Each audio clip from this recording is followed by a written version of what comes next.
Så, ska vi se. Klockan är väl 12:30 här nu. Jag misstänker att det kan trilla in lite fler i publiken här idag, för det var många anmälda. Men jag vet också att vi har många anmälda från hälso- och sjukvården, och då kan det också bli så att alla inte dyker upp. Inte för att man kommer från hälso- och sjukvården, men för att man har mycket att göra. Jag hoppas att det dyker upp lite fler. Nu har vi i alla fall hela panelen här på plats och våra talare. Så då tycker jag att vi startar den här dagen. Ni ska vara hjärtligt välkomna allihopa i den här föreläsningen. Det är en föreläsning i serien Stockholm Public Health Lecture. Jag heter Charlotta Kjellberg och jag kommer att moderera här idag. Så jag är inte expert på ämnet, men vi har många experter med oss. Det här, vi som bjuder in heter alltså Centrum för epidemiologi och samhällsmedicin och är en del av Region Stockholms FoU-verksamhet. Och vi gör det här tillsammans med KI och Institutionen för global folkhälsa. Ni ska få en kort introduktion i ämnet innan vi bjuder upp dagens talare.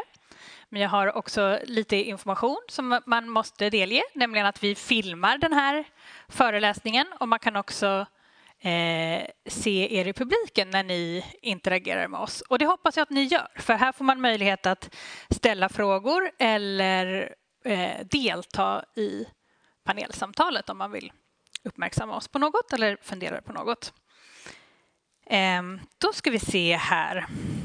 Ja, och du sa jag ju precis att vi har ett panelsamtal, och panelsamtalet följer efter föreläsning med våra två talare Inger Stundström Poromaa och Angelica Lindén Hirschberg.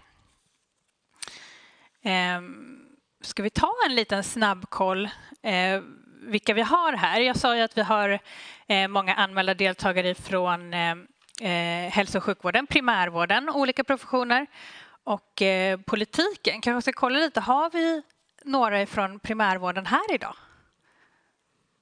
Yes, härligt. Och har vi några från politiken här idag? Där har vi politiken. Tackar. Och har vi några från kommunsidan? En arm ser vi bara. Ja.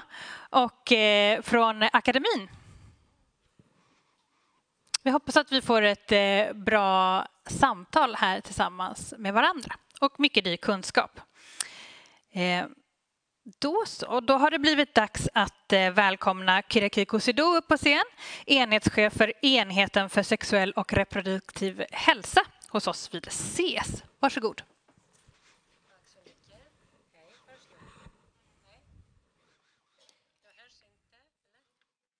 förstås inte, men nu. Tack.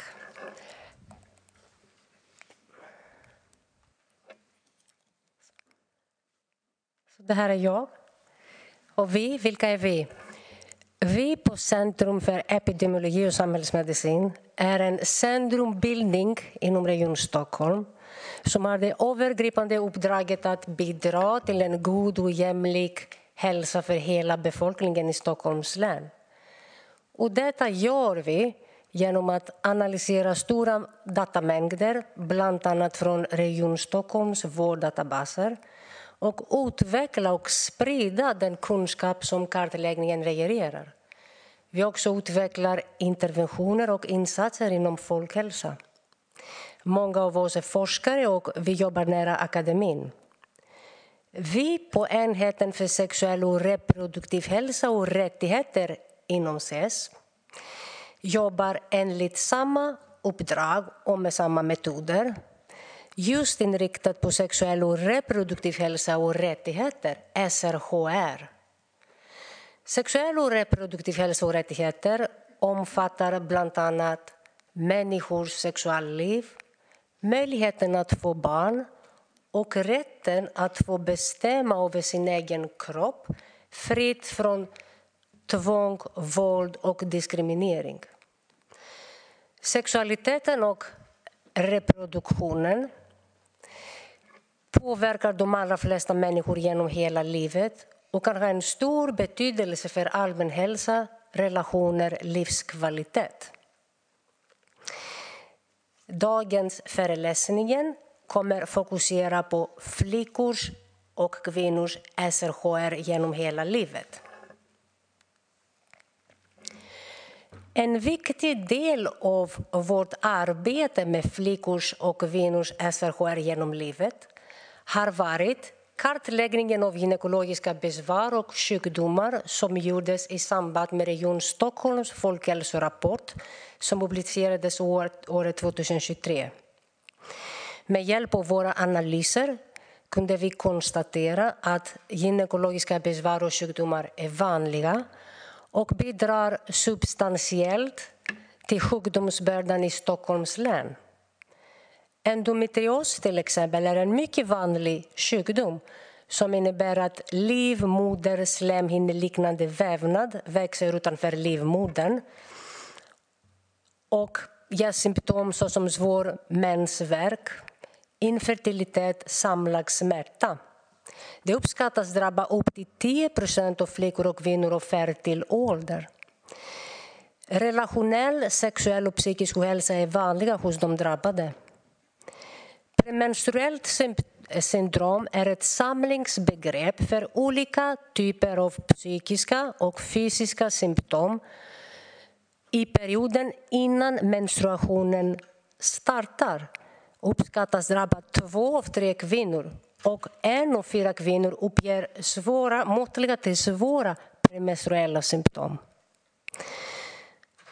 Nästan alla kvinnor får någon form av besvär i samband med klimakteriet. Och 6 av 10 kvinnor uppger måttliga till svåra klimakteriebesvär, till exempel måttliga till svåra värmevallningar och svettningar. I en enkätundersökning som utfördes av Socialstyrelsen uppgav 1 av 3 kvinnor att de var helt oförberedda på att komma i klimakteriet och få besvär. Gynekologiska besvär och sjukdomar uppskattas orsaka 3,7% av förlorade år på grund av funktionsnedsättning i Region Stockholm, i Stockholms län, på grund av till exempel kronisk smärta, infertilitet, psykisk ohälsa, urin- och avföringsinkontinens. Trots att effektiv behandling, med detta vill jag också säga att gynekologiska besvär och sjukdomar kan också ha bredare konsekvenser för flickors och kvinnors liv. Vad innebär till exempel för en kvinna att komma in i klimakteriet mitt i en karriär? Genom till exempel att de negativt påverkar skolprestationer, möjligheten till utbildning och arbetslivet. Det fulla spektrumet av deras inverkan på kvinnors livslopp är ändå inte helt kartlagda. Trots att effektiv behandling finns för de flesta gynekologiska besvär och sjukdomar så finns det ändå utmaningar när det gäller kvinnors tillgång till stöd och vård. Vi har kunnat konstatera 2 centrala utmaningar i våra analyser med hjälp av Region Stockholms vårddata. Och det är mycket i linje med vad andra har konstaterat i sina analyser. En första utmaning är att det är vanligt med underdiagnostik, underbehandling och det finns ett stort märkertal när det kommer till gynekologiska besvär och sjukdomar. Det är vanligt att kvinnor inte söker vård för sina symptom och när de väl söker kan de bli underdiagnostiserade eller diagnosen kan dröja. Ett exempel med hjälp av våra analyser av Region Stockholms vårddata. Här visar vi andel kvinnor i Stockholms län som vårdas varje år för genitalsmärta vid sex, ett samlingsbegrepp för olika diagnoser såsom vulvodyni vestibulit som står där i figuren och respektive endometrios. Båda tillstånd är mycket vanliga. Vad gäller genitalsmärta uppskattas förekomsten hos befolkningen att variera mellan 9-18% beroende på definitionen. Men det är knappt 0,5% bland alla kvinnor som vårdas för genitalsmärta årligen i Region Stockholm. Det är betydligt färre än den uppskattade förekomsten i befolkningen. Och samma mönster ser vi för endometrios, där den uppskattade förekomsten är upp till 10%. Och även om diagnostiseringen och vården ökar, det är fortfarande mycket lägre än den förväntade befolkningsnivå, förekomsten på befolkningsnivå. En annan utmaning är ojämlikheten. Det finns en stark ojämlikhet vad gäller vård för en del vanliga gynekologiska besvär och tillstånd. Ett exempel från våra analyser av vårddata i Region Stockholm.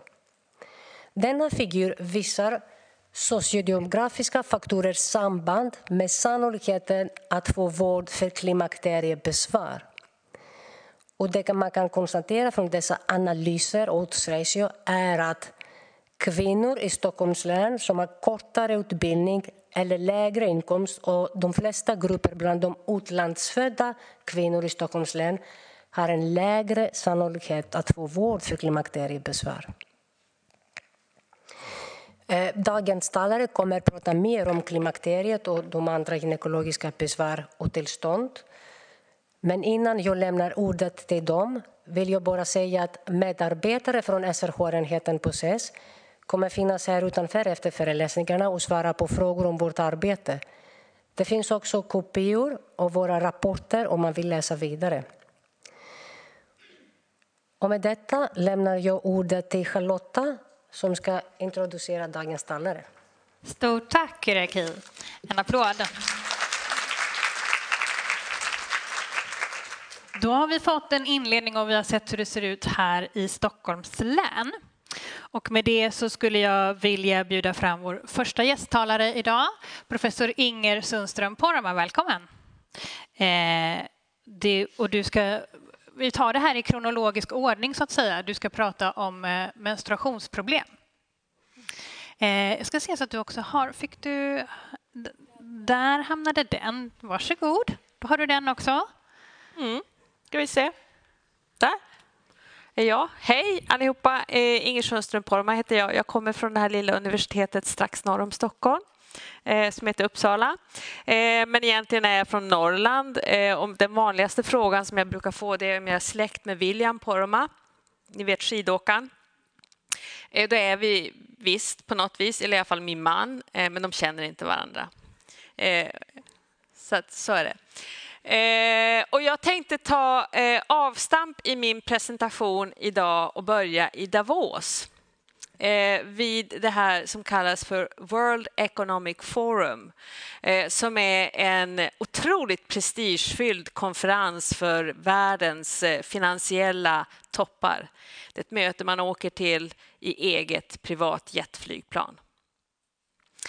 Och vid årets konferens som hölls i Davos i januari eller februari i år så hade McKinsey, som är ett av dessa ni vet, jättestora managementföretag, eller exakt vad de gör vet jag inte, tagit fram en rapport som handlade om kvinnohälsa och vad det betyder ekonomiskt att vi är så dåliga på att forska på kvinnohälsa och ta hand om kvinnohälsa på ett bra sätt.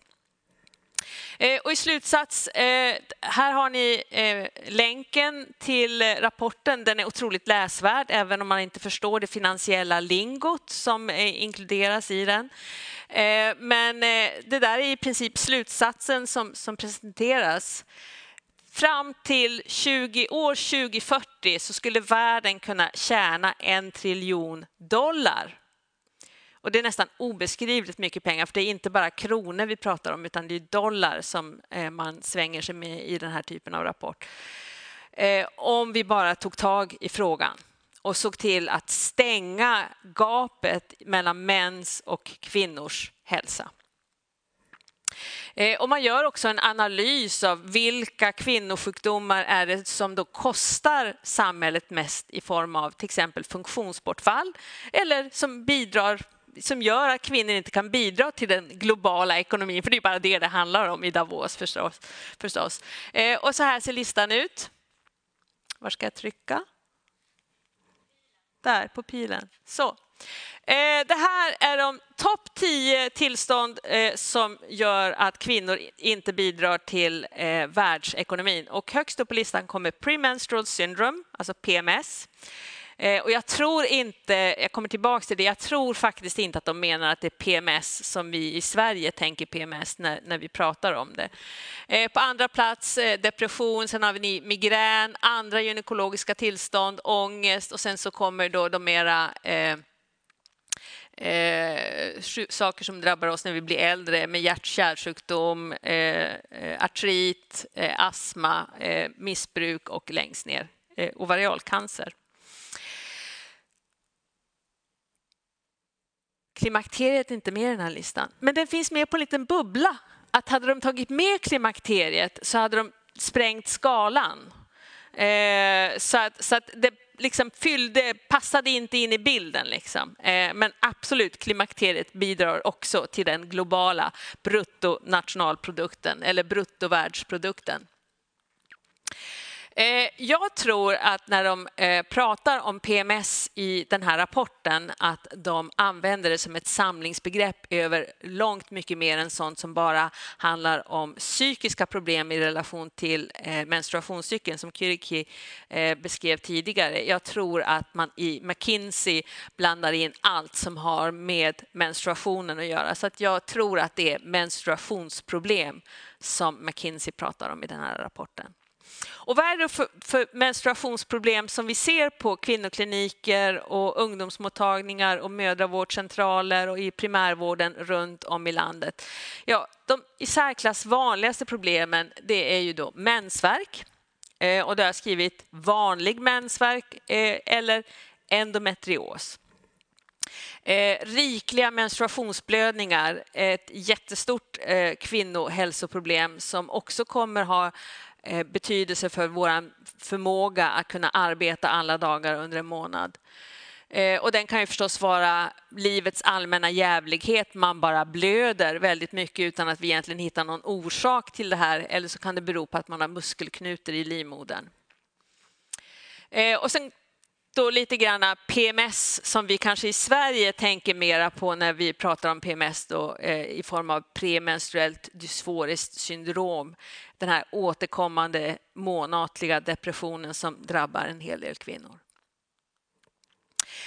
Och började med mensvärk så jag träffade en patient för några veckor sedan. Hon hade precis blivit av med jobbet. 2 dagars frånvaro från butiken där hon jobbade kunde inte godtas av hennes arbetsgivare. Det blev för osäkert om hon skulle komma på jobbet eller inte. Så hon fick sparken. Och det är så för kvinnor med mensvärk att det innebär en hel del sjukfrånvaro. För de allra flesta av oss så är det kanske handlar om 1 till 2 dagar. Men som ni ser här, 15% har svåra besvär på ett ungefär. Och 50% har under ett år någon typ av frånvaro på grund av mensvärk. Särskilt bland de unga flickorna. 8% av kvinnor har frånvaro från jobbet på grund av mensvärk 1 gång i månaden. Och det är inte bara frånvaro från jobbet utan det är frånvaro från skolan, det är frånvaro från utbildningar, det är frånvaro som kanske också kommer att ha konsekvenser för vilken typ av jobb och framtidsmöjligheter man har. Och många patienter som vi möter i det kliniska arbetet är ju förstås oroade för att det här inte är vanlig mensvärk utan att det är endometrios. Endometrios har ju blivit ett känt begrepp bland väldigt många kvinnor och det är klart att det finns en stor oro. Är det här endometrios som jag lider av? Vad gäller den vanliga mensvärken så vet vi ju att vi har en bra redskapslåda att använda vad gäller behandlingsmässigt. Vi kan använda vilket hormonellt preventivmedel som helst. Men det bör innehålla hormoner. Det är tricket. Och då ska det antingen vara ett hormonellt preventivmedel som hämmar ägglossningen eller så kan man sätta in en hormonspiral. Effekterna är lite olika, men de fungerar alldeles utomordentligt bra. Och är det bara vanlig mensvärk, för det här är en ganska bra riktlinje om man nu ska liksom ta någon sån här tumregel. Är det bara vanlig mensvärk, då fungerar det här bra. Men om det här inte hjälper, det är då som klinikerna börjar dra öronen åt sig och fundera kring, kan det här trots allt handla om endometrios? 1 av 10 kvinnor har endometrios. Det här är en siffra som vi hör upprepas om och om igen. Och ingen vet ju förstås hur många som har endometrios. Det finns ingen befolkningsstudie som skulle kunna ge oss det svaret. Och problemet är ju det att för det första så tar det väldigt, väldigt lång tid innan man får sin diagnos. Man går då odiagnostiserad, kanske inte komplett tillräckligt bra behandlad. Man kanske inte får möta de som kan endometrios jättebra förrän det går någonstans 6 till 8 år från det att de första symptomen har debuterat. Och de här kvinnorna svarar inte på första linjens behandling. Och det är också, kan man säga, lite grann av ett ingångskriterium för fortsatt utredning. Att man inte svarar på behandling som förväntat. Och det är till och med så att åtminstone hos oss i Uppsala så sätter vi ribban så högt som att man måste ha provat 3 olika typer av hormonella preventivmedel innan vi har möjlighet att utreda. Och det i sin tur försvårar ju förstås diagnosen. Jag kommer komma tillbaka lite grann till siffror av hur många som har det i landet. Samtidigt så finns det studier som visar att tittar man på tonåringar som har kronisk smärta, alltså inte bara mensvärk utan en mer kroniskt uttalad smärta i bäckenet som pågår under hela månaden, så vet vi att de har endometrios. De amerikanska obstetrikerna och gynekologerna har i sina guidelines också föreslagit att kriterierna för hur vi ställer diagnosen endometrios kanske behöver ändras. För det som är idag är ju att vi ställer diagnosen genom att göra laparoskopi. Och som ni förstår, det är en enorm tröskel att ta sig över. Det betyder att man måste in till en operationsavdelning. Man behöver bli opererad för att kunna få en endometriosdiagnos. Det är ju fullständigt oacceptabelt när man tänker på det. Det är nya test på väg. Mikro-RNA pratas det om. De här testen kommer att bli svindyra för sjukvårdsmottagningen att köpa in och tillhandahålla, och det kommer att göra jätteont för varenda kvinnoklinik i landet. Men det är klart att sett ur kvinnornas perspektiv så skulle det vara en fantastisk landvinning om vi slapp göra laparoskopier. Men som sagt var, amerikanska gynekologer börjar nu fundera kring om man kanske istället för den här laparoskopiska diagnosen skulle gå över till en mer liksom symptombaserad diagnos. Typ någonting i stil med det jag pratar om här. Mensvärk där första, andra, tredje linjens behandling inte hjälper, istället för att gå omvägen via den ganska exklusiva diagnostiken som bedrivs här. Jag vill bara visa för att jag också forskar på området. Och ni behöver inte oroa er för att ni inte ser siffrorna på tabellen. Jag har bara klippt in den för att ni ska se att den är publicerad. Liksom. Meningen är inte att någon ska kunna läsa någonting. Men det här är en otroligt begåvad amerikansk kollega hos oss i Uppsala som har tittat på vad har vi för riskmarkörer ute på ungdomsmottagningarna för vad som kanske kan vara endometrios. Skulle vi kunna fånga upp de här? Och vi har kommit fram till de mest förutsägbara forskningsresultat som ni någonsin kan tänka er. Jag tror att ni skulle kunna svara på vad studien kom fram till utan att ni ens behöver läsa tabellen. Självklart, de allra yngsta flickorna som söker tidigt för mensvärk, 3-4 gånger ökad risk.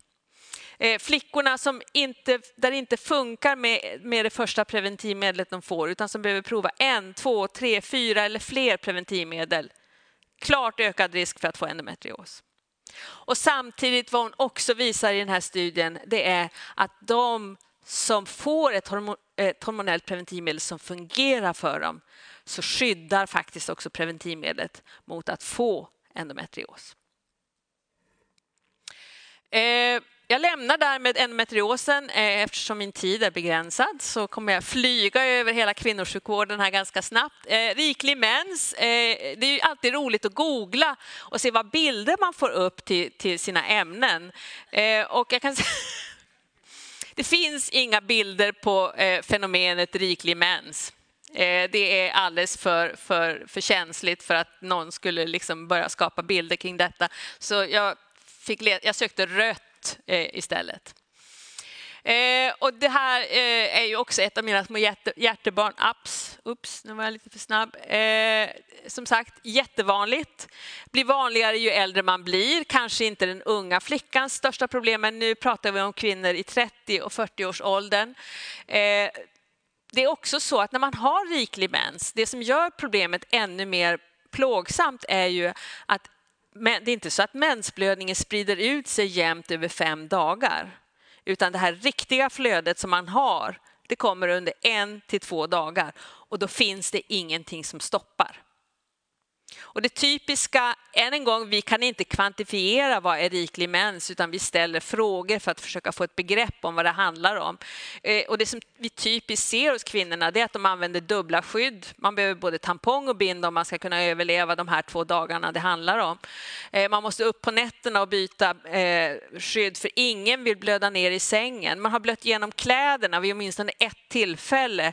Det kommer klumpar och koagler om man sätter sig på toaletten eller står i duschen och duschar medan man har mens. Och man har någon gång nästan alltid haft lågt blodvärde eller låga järndepåer. Och det här leder ju till massa konsekvenser. Man behöver ta med sig extra kläder till jobbet, man går inte på stan, man befinner sig överhuvudtaget ingenstans där man inte vet exakt var toaletten finns. Och att toaletten också, att det inte är någon kö och att det inte är så många steg att gå till toaletten när man känner att man behöver gå på toaletten. Och väldigt många kan inte gå till jobbet de här dagarna då flödet är som mest. Och hur mycket blöder man då? Vad är en riklig mens? Definitionsmässigt så säger vi att det är om man blöder mer än 1 deciliter. Och det låter ju väldigt harmlöst, eller hur? Men faktum är ju det att när vi, eftersom jag har varit med i en studie där man verkligen beräknar blödningsmängden vid en menstruation. När man tittar på det som kommer i bindor och tamponger, så det är ju inte blod som kommer. Utan det är utspätt blod som är utspätt med allt möjligt sekret både från livmoder och annat. Så att det är ungefär bara hälften blod i bindan när man blöder så pass rikligt som de här kvinnorna gör. Så det betyder att när vi säger att man blöder 1 deciliter under en menstruation, än en gång, det kommer under 1 eller 2 dagar och det är dubbelt så mycket minst, eftersom det är så mycket annat som ska tas hand om av tampongerna och binderna. Och det är inte någon stor skillnad på utspätt blod och blod när det gäller att blöda genom kläderna, om ni fattar vad jag menar. Hur mycket kan man då blöda? Ja, eftersom vi var med i den här studien för några år sedan där vi då kvantifierade blödningsmängd genom att samla in alla binder och tamponger under ett antal menstruationer hos ett stort antal kvinnor, och så skickades allt det här till Tyskland där man gjorde en stor gröt av binderna och tampongerna, och så kunde man extrahera järnet ur den här gröten och på så vis extrapolera hur mycket hemoglobin som fanns i soppan. Så vet jag ganska exakt hur mycket kvinnor kan blöda när de tycker att de måste använda dubbla skydd och vara uppe på nätterna. Vår toppnotering var 450 milliliter blödning. Och tänk då att då handlar det egentligen om att ta hand om kanske den dubbla mängden i sina trosskydd. Och då det är ju en blodtappning i månaden. Och hon hade inte fått livmodern bortopererad trots att hon hade bett på sina bara knän innan studien. Sen hade vi ju lite data vi kunde förse henne med när hon reste ganska långt för att vara med i den här studien. Yes. Ja, jag sa att det kan vara myom. De ser ni här, det är de här vita muskelknutarna som man ser i det här livmoder i genomskärning. Och här har vi ju jättemånga behandlingsmetoder. Förstås, hormonella preventivmedel hjälper jättebra. Funkar inte det så finns det ju kirurgi. Men vad gör man om man står i begrepp att skaffa barn? Man kanske inte vill ha ett hormonellt preventivmedel.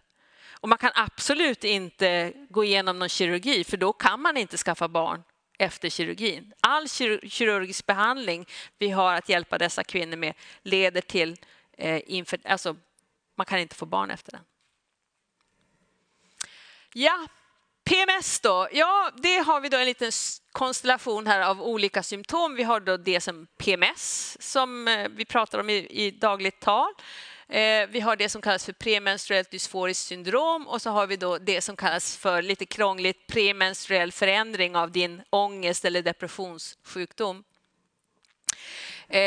PMDS som då är förkortningen för premenstruellt dysforiskt syndrom. Det som jag tycker är viktigt, och om ni ska minnas någonting av det jag säger idag så ska jag vilja säga så här. Det här är att vara deprimerad en gång i månaden under hela livet tills dess att man kommer i klimakteriet. Det är inte en depressionsepisod där man kan behandla, kanske vara borta från jobbet ett par månader för att sen sakta rehabiliteras och komma tillbaka igen. Det här är en återkommande depression varje månad tills dess att man kommer i klimakteriet. Och den är dessutom, för vi har tittat på hur det ser ut för våra patienter. Det här är ingen lätt depression. 2/3 av dem som var med i den senaste forskningsstudien som vi gjorde hade en medelsvår till svår depression när vi frågade dem under den premenstruella fasen. Och 40% av kvinnorna som var med i vår forskningsstudie hade återkommande suicidtankar inför menstruation. Allting fördelar ju sig på en normalfördelningskurva och ungefär så här brukar det se ut om man skulle gå ut och fråga den kvinnliga befolkningen. 10% av kvinnor märker inte av att de har en menstruationscykel. Men sen kommer som en överraskning varje gång. De allra flesta av oss har något slags symptom, eller inte jag förstås, det är bara att titta, men hade något typ av förvarning, spända bröst eller lite svullnadskänsla så man vet att nu är det på gång. Och sen har vi någonstans 17% har mentala symptom, alltså kan känna irritabilitet eller nedstämdhet, men det kanske bara är 1 eller 2 dagar, det kanske inte påverkar mitt liv. Och PMDS, då är man någonstans i det psykiatriska spektret. Och det här är ju också då hormonellt och kan behandlas. Det är inte så konstigt att det kan bli så här. Det här är en absolut fenomenal studie från Max Planck-institutet i Tyskland, där man har tittat på grå hjärnsubstans i en del av hjärnan som heter hippocampus hos helt friska kvinnor och visat att den här grå hjärnsubstansen den åker upp och ner i princip med hormonerna under menstruationscykeln. Nu vågar jag inte trycka någonstans, för jag vet inte. Ja. Men hjärnan modelleras om, inte jättemycket, men lite grann varje menstruationscykel. Så det är inte så konstigt att för en del kvinnor så kan det här vara too much. Vi behandlar det här, som sagt, som Kyrike sa, det finns många bra behandlingar. Ja, men alla blir inte hjälpta. Och alla kanske inte vill ha den behandling vi kan erbjuda. Det som gäller vid PMDS är ju antidepressiva läkemedel. Det brukar få många kvinnor att rygga tillbaka. Även fast man faktiskt i det här fallet inte behöver ta dem hela tiden, utan det räcker att man tar dem under PMS-perioden. Och som sagt var, när man slutar så finns ju den underliggande orsaken. Hormonerna finns ju kvar, vilket gör att det är ganska stor risk att besvären kommer tillbaks. Man har inte behandlat färdigt sin PMS, utan den kommer tillbaks om man slutar, vilket gör att de flesta kan behöva väldigt långa behandlingar. Man kan också använda kombinerade hormonella preventivmedel. Det här är bara en bild från en metaanalys som är gjord som visar att det kan fungera bra. Inte lika bra som de antidepressiva läkemedlen sannolikt, men är en rimlig behandling, särskilt om man också har något annat som de hormonella preventivmedlen är bra mot, som riklig mens eller menssmärta eller att man har ett preventivmedelsbehov. KBT, absolut. Var finns de? Inte i Uppsala i alla fall. Och sen kan vi i sista hand då försätta kvinnor i medicinsk klimakterium. Inte heller någonting som brukar vara så populärt när man beskriver att det här är kanske vad du behöver göra när ingen av de här behandlingarna har hjälpt. Så jag bara tänkte sammanfatta det här också ifrån McKinsey-rapporten från Davos. Det här är hur mycket pengar eller hur mycket nya läkemedel som företagen har i pipeline för olika tillstånd. Och det är ju, kan man ju säga, är en approximation på hur mycket pengar de har satsat på forskning i området. Det finns mest nya läkemedel för ovarialcancer, cervixcancer och livmodercancer. Och här nere ser ni hur mycket nya läkemedel som finns i pipeline för endometrios, menopaus, PMS, PCOS, myom och liknande. Friska kvinnor bidrar till ekonomisk tillväxt. Bara för att ta en slutsats i rapporten. Det handlar alltså om $1 trillion som vi kan bidra till världsekonomin om vi får alla kvinnor i arbete för att det finns bra behandling, bra mediciner. Och investering i kvinnohälsa räknar man att för varje dollar som investeras så får man $3 tillbaks i ekonomisk tillväxt. Tack för mig. Ja, innan du stänger av får du stanna bara någon liten sekund här. För jag tänkte vi passar på att kolla om det finns någon som undrar över någonting som vi nyss hörde här. Så kan man ta en sån fråga. Varsågod. Du får jättegärna presentera dig och så finns det sådär, ja. Så sätta på den också. Speak. Tack. Caroline Dahl, Karolinska institutet.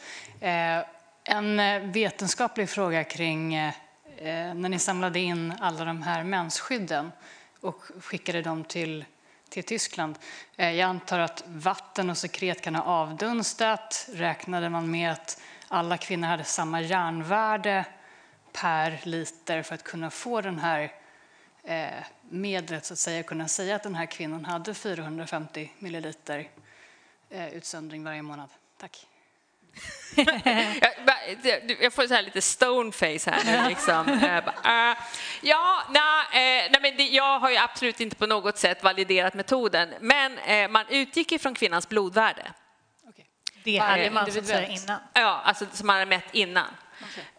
Okay. Så att man hade liksom koll på hennes hjärndepåer och sådana saker, så att det räknas in i kalkylen. Och sen, det var ju inte någon rolig verksamhet, men det gick då till så att man fick spara sin tampong, så satte man den i en liten plastpåse som man förslöt, och sen stoppar man den här lilla plastpåsen i en liten plastburk som man förslöt, och då fanns det små plastburkar för tamponger, och så fanns det, jag ville veta mera liksom, nej. Men så var det. Så jag tror att det är hyfsat validerat, men ändå en approximation.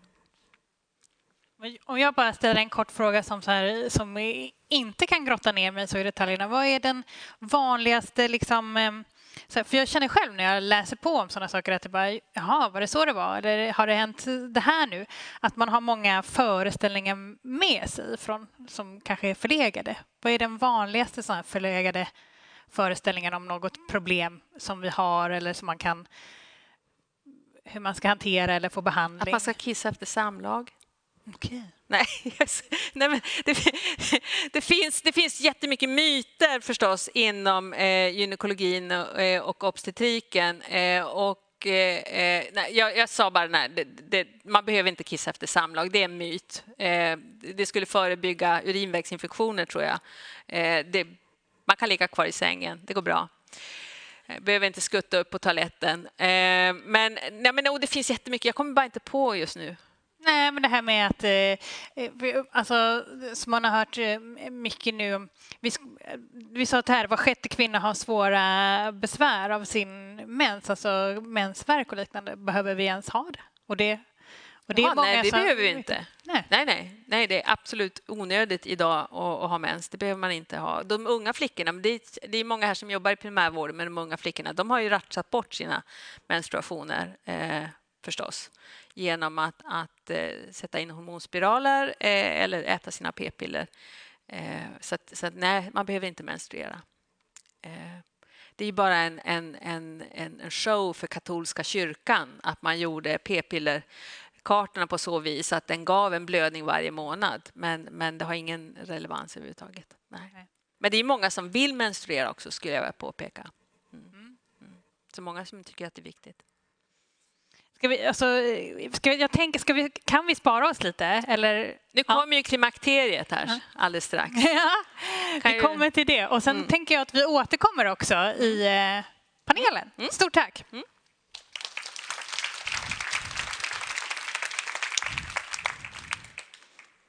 Ja, och då har det blivit dags att presentera nästa talare. Då välkomnar jag professor Angelica Lindén Hirschberg upp på scenen. Kommer från institutionen för kvinnors och barns hälsa vid Karolinska institutet och ska prata om just klimakteriet och äldre kvinnors sexuella hälsa. Ska vi se, fick du den också? Perfekt. Ja, vad bra. Tack så jättemycket för presentationen. Jag hoppas ni hör mig. Hörs det bra? Ja. Så jag ska ju prata om klimakteriet och lite grann om äldre kvinnors sexuella hälsa. Och för det första vad klimakteriet är. Och själva ordet lär komma från grekiskans, klimakterikos, som betyder kritisk. Nu kanske det finns någon grek här som är tveksam till vad det är. Men låt oss säga att det betyder så. Och jag tycker att det är en ganska bra benämning på vad klimakteriet är. För att för många kvinnor så kan det innebära faktiskt en kritisk period. Och det är ju inte så att man kommer in i klimakteriet från ena dagen till den andra. Det vi har som riktmärke det är ju själva menopausen som är den sista spontana menstruationen. Det syns inte så bra när man pekar här, men här i mitten. Men då kan man säga att äggstockarnas östrogenproduktion har ju börjat avta kanske flera år innan menopaus. Och fortsätter att avta flera år efter. Så hela den här perioden, det kan vara 10 år. Och det är en ganska lång övergångsperiod där kroppen ställer om från att ha ordentligt med kvinnliga och även manliga könshormoner för den delen och vara fertil till att östrogenproduktionen avtar successivt till en väldigt låg nivå och man är inte längre fertil. Och det här påverkar ju oss på väldigt många olika sätt, både fysiologiskt men också faktiskt mentalt. Och menopausåldern, ja, i genomsnitt så är den då knappt 52 år i västvärlden. Men det den här bilden visar är ju att normalvariationen är ju mellan 45 och upp mot 60 år. Så det är jättestor spridning här. Och vad är det då som styr det? Jo, där är vi ganska säkra på att det är framförallt genetiken, ärftligheten. Men sen så vet vi att olika livsstilsfaktorer också kan påverka. Till exempel om man är rökare, då tidigare lägger det menopaus, i genomsnitt 2 år tidigare. Och vi vet att om man är kraftigt överviktig så kan det också påverka när man kommer in i menopaus och hur mycket symptom man har. Så att livsstilsfaktorer kan påverka, men framförallt är det genetiken då. Ja, och hur bekräftar man menopaus? I normalfallet så behöver man inte alls bekräfta detta när det gäller hormonprover. Men i vissa fall så kan det vara skäl till det. Och en anledning är ju till exempel att i början av klimakteriet då kan man ha lite olika diffusa symptom. Och har man till exempel en hormonspiral då kanske man är helt blödningsfri. Så då kan man inte gå efter hur mensen fungerar. Och man börjar sova sämre, man känner sig mer stresskänslig, man börjar känna sig orolig och undrar vad är det, varför mår jag så dåligt och jag har liksom ingen tolerans för någonting. Och så söker man primärvården och de här symptomen, vi vet att de ofta faktiskt kan missuppfattas. Så att man tänker inte på klimakteriet utan istället får patienten kanske behandling med sömnmedicin, antidepressiva, ångestlindrande. Så att det kan vara bra att ha klimakteriet i ens referensramar. För att det här, nästan alla kvinnor som kommer upp i den här åldern kommer att genomgå detta. Men om man ska fastställa det, då är det inte så att man ska mäta östradiol som successivt minskar då. Utan som en konsekvens av det så kommer det här hypofyshormonet FSH att öka. Så ett högt så kallat FSH-värde då, det bekräftar menopaus. Och det är särskilt viktigt att påvisa om en ung kvinna söker för klimakteriesymptom. För även yngre kvinnor kan faktiskt komma i tidigt klimakterium. Och i de fallen då rekommenderar vi starkt hormonbehandling, åtminstone upp till normal klimakterieålder då. Ja, och när man är mitt uppe i den här perioden och kanske mår dåligt, då kan det kännas som att nu är livet slut. Fertiliteten har upphört och jag känner mig inte kvinnlig längre och jag tycker livet är bara hemskt och trist. Men idag är det ju så att vi lever länge i genomsnitt. Och med tanke då på medellivslängden på 84 år för kvinnor så återstår ungefär 40% av livslängden efter menopaus. Så att livet tar inte slut efter menopaus, utan jag tycker den här svenska benämningen att det är en övergångsperiod stämmer ganska bra. För när man har kommit ur det, då har man nästan glömt bort hur jobbigt det kunde vara under en period. Och man har kommit till en mer stabil situation kan man säga då.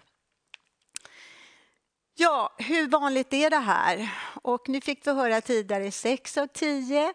I litteraturen ser man ofta att 7 av 10 kvinnor i den här åldern har måttliga till svåra symptom. 70% av alla kvinnor.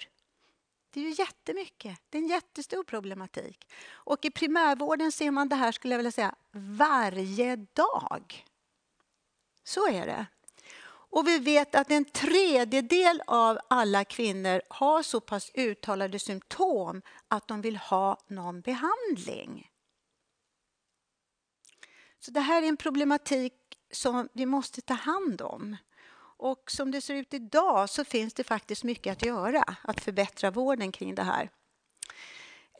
Och vi vet ju då att måttliga till uttalade klimakteriesymptom, framförallt i form av vallningar och svettningar, som av någon anledning också kommer nattetid och gör att man kanske vaknar upp flera gånger varje natt. Man är sjöblöt, man behöver ta av sig det man har på sig och byta sängkläder, duscha. Och gör man det ett par gånger varje natt, flera nätter i rad, då vet alla att det påverkar livskvaliteten.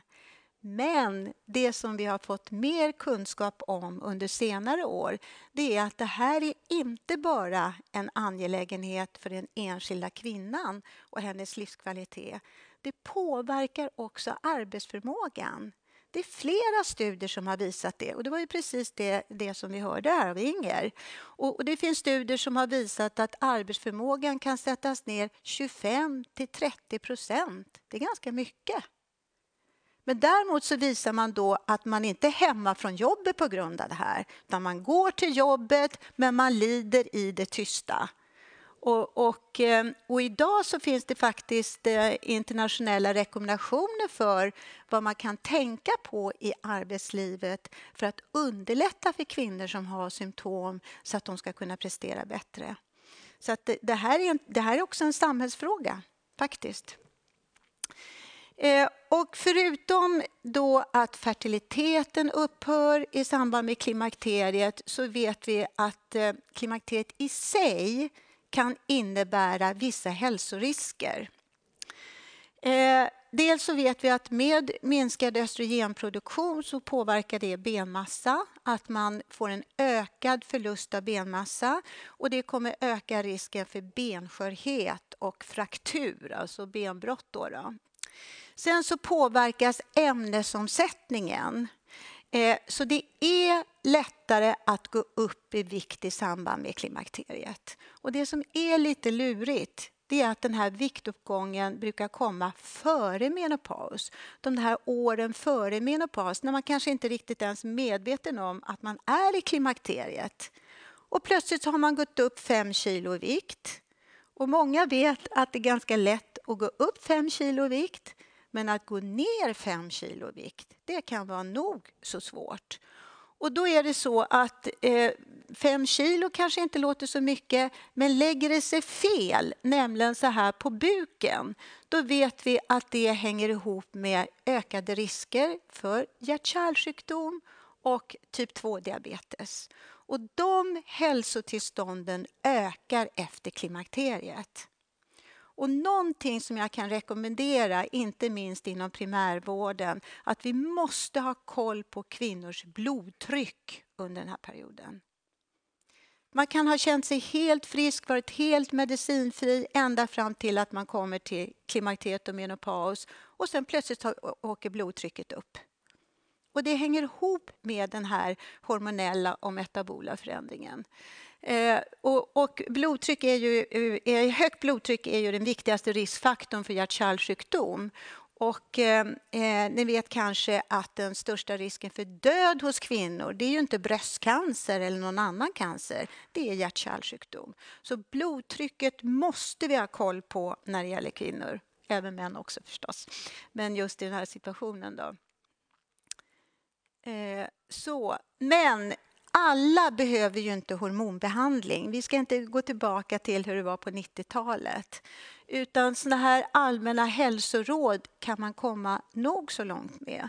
Men då måste vi prata med kvinnor om det. Vi måste kunna berätta att en bra livsstil kan hjälpa mot de här symptomen. Och inte minst hjälpa mot de här hälsoriskerna. Jag har redan pratat om en rökning, att det kan påverka klimakteriet.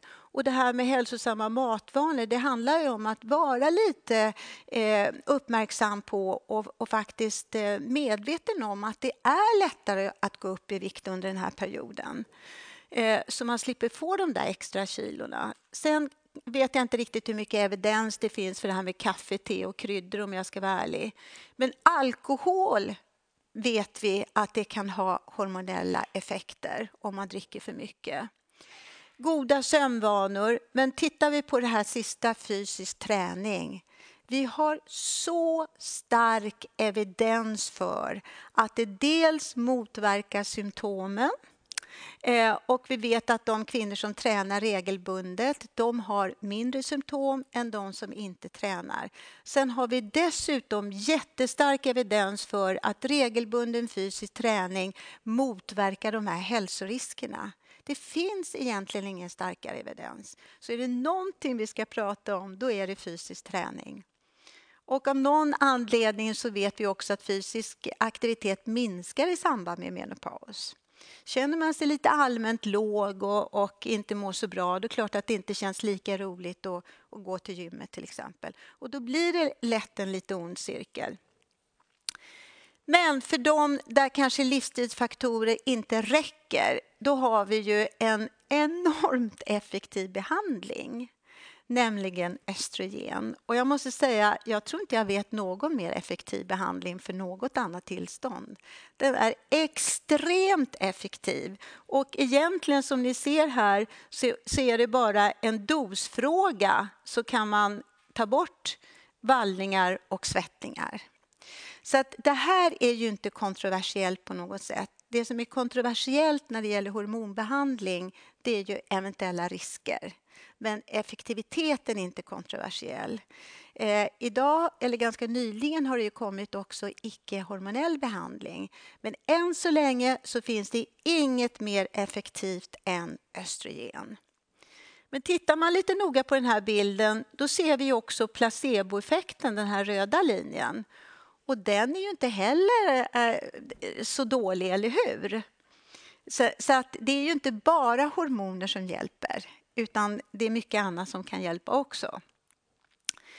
Men jag har ju varit gynekolog sedan, är det 35 år nu. Och under den här perioden har jag ju sett hur det här med hormonbehandling har gått så här. Prata om berg- och dalbana, du visade väl någon berg- och dalbana.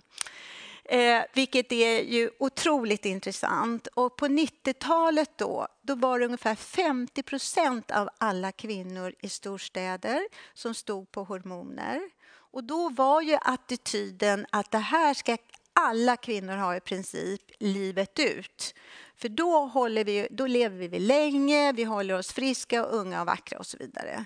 Sen så kom ju en jättestor amerikansk studie som gjorde att från ungefär 2000 så damp det här ner ordentligt. Idag så är det 5-6% av kvinnor som har hormonbehandling. Och jag nämnde ju tidigare att en tredjedel önskar behandling, så det betyder att vi har en underbehandling. Och det kom ju såna här larmrapporter då i början av 2000-talet som ni ser. Nu slår läkarna larm och det är ökade risker och så vidare. Och sen visade det senare att den här stora amerikanska studien hade ju vissa felkällor och i princip inte så att säga, var representativ för hur vi använder hormoner i kliniken. Men jag hinner inte gå in på det. Men idag har vi ökad kunskap om hormonbehandlingen. Den har också ändrats med tiden och har blivit säkrare, skulle jag vilja säga. Och vi har ganska god kunskap om fördelar och nackdelar med behandlingen. Och det som är intressant är att någonting hände här 2018. Att då plötsligt så börjar det här vända lite grann. Och då tänker jag mig, ja, då är det en ny generation kvinnor. Tyvärr måste jag säga att de kvinnorna som hade klimakteriet här, det är en förlorad generation lite grann. Tyvärr. Det som är synd är att det här med hormoner är så laddat på något vis, att det är så mycket attityder kring det. Och det är därför som jag tror att det slår så väldigt kraftfullt. Om det kommer så att säga, någon ny information så är det så väldigt lätt att det slår över. Att det blir antingen eller. Och det tror jag är väldigt, väldigt farligt. Men hur som helst, 2018, året då klimakteriet kom tillbaka plötsligt. Och det har varit tv-serier, det har skrivits böcker, vi har Klimakteriepodden med Åsa Melin. Och det har varit ganska mycket uppmärksamhet och på det stora hela taget tycker jag det är jättebra. För det viktigaste tror jag är att man får prata om sina symptom. Och jag tycker också det är jätteviktigt att vara informerad om att symptomen kan variera enormt mellan olika kvinnor. Och är man lyckligt lottad och inte har så mycket symptom själv, då får man inte utgå från att så är det för alla andra också. För det är det inte. Utan det varierar stort och vi vet att för vissa kvinnor kan det innebära enormt mycket för livskvaliteten och att man kan må jättedåligt. Det här är dagens rekommendationer eller tydligare då indikationer för hormonbehandling. Och det är, om man är alltså i normal klimakterieålder så är det kvinnans subjektiva symptom och hur de påverkar livskvaliteten som är den viktiga indikationen. Det är inte jag som doktor som ska säga jo men det här ska du ha. Utan det är kvinnan själv som ska säga att hon vill ha behandling. Och då får ju doktorn värdera om det finns några risker med det då. Men det finns undantag som jag lite grann nämnde tidigare. Om man kommer in i tidigt klimakterium, då är det inte bara symptomen vi ska behandla, utan då vill vi också motverka de här hälsoriskerna som jag pratade om, hjärta-kärl och benmassa till exempel. Och då vet vi att om man får då hormonersättning så motverkar man de hälsoriskerna. Det är jätteviktigt. Och även för kvinnor där vi vet att de har en ökad risk för benförlust och är någonstans yngre än 60 år och ofta också har symptom, klimakteriesymptom, då är det också en klar indikation för behandling. Och jag har ju sagt här att det är ju östrogen som motverkar symptomen och som är så effektivt. Men de allra flesta kvinnor behöver kombinera östrogen med gulkroppshormon. För att om vi bara skulle ge östrogen, då kommer östrogen stimulera livmoderslemhinnan så att den blir tjockare. Och på längre sikt så finns det en ökad risk för cellförändringar och cancer. Men lägger man till någon form av gulkroppshormon så motverkas den risken. Så därför i vårt land, där vi inte tar bort livmodern på var och varannan kvinna som man kan göra i USA, så de flesta kvinnor ska ha kombinationsbehandling. Och hur länge ska man behandlas då? Ja, vi vet att i genomsnitt så har man de här symptomen i 7 år. Det är en ganska lång period i en kvinnas liv. Men det är ju inte säkert att man behöver hormonbehandling så länge. Men det allra viktigaste är att är det normalt klimakterium, det ska handla om symptombehandling och inte förebyggande livet ut, utan det ska vara under en begränsad tid. Men hur lång den ska vara, det är upp till den enskilda patienten att diskutera med sin doktor. Och kontraindikationer, det finns ju alltid kontraindikationer till olika behandlingar. Och det viktigaste är tidigare bröstcancer. Har man genomgått bröstcancer, då ska man inte ha hormonbehandling. Och vi vet ju att nästan all form av bröstcancer är hormonkänslig. Sen finns det också andra, både absoluta och relativa kontraindikationer. Och vad finns det för preparat då? Ja, som jag sa då så i de flesta fallen måste man ha både en östrogenkomponent och en komponent av gulkroppshormon. Och allt östrogen som vi använder i menopausal hormonbehandling är bioidentisk. Jag är säker på att många har hört det här uttrycket bioidentisk. Och det betyder att hormonet är strukturlikt det kroppsegna, så molekylen ser likadan ut. Och östrogenet då, som är bioidentiskt kan tillföras antingen som tabletter eller via huden som plåster, gel eller spray. Och i dagarna så har det ju kommit ut faktiskt en studie byggd på svenska data. Är det någon som har hört om den studien? Det kommer skrivas om den, tror jag. Ingen vet förstås. Och som har visat att ganska tydligt då att risken för hjärt-kärlsjukdom och blodpropp skiljer ganska rejält mellan om man tar östrogen i tablettform jämfört med via huden. Och här i Sverige så är det ganska många som får behandling med plåster. Och plåsterbehandling har också ökat, alltså relativt sett. Och tillför man östrogen via huden, då ger det ingen ökad risk för hjärt-kärlsjukdom eller blodpropp. Så det är jätteviktigt att veta. Och det här förklaras med att en tablett, för att den ska kunna tas upp i blodet, så måste den först passera levern. Och då kommer tabletten påverka leverfunktionen. Och i levern så bildas ju bland annat såna här blodproppsfaktorer. Så att det är förklaringen då. Men sen måste man kombinera med någon form av gulkroppshormon. Och då finns det antingen som tablett och då finns det som syntetiskt gulkroppshormon, det vi kallar för gestagen, eller bioidentiskt progesteron. Och det är ju det efterfrågas väldigt starkt nu, bioidentiskt progesteron. Och på något vis hör man med ordet att det låter så mycket bättre med bioidentiskt progesteron än syntetiskt, eller hur? Det låter mycket bättre. Och det finns en uppfattning om att det är mycket bättre. Faktum är att vi vet inte riktigt det.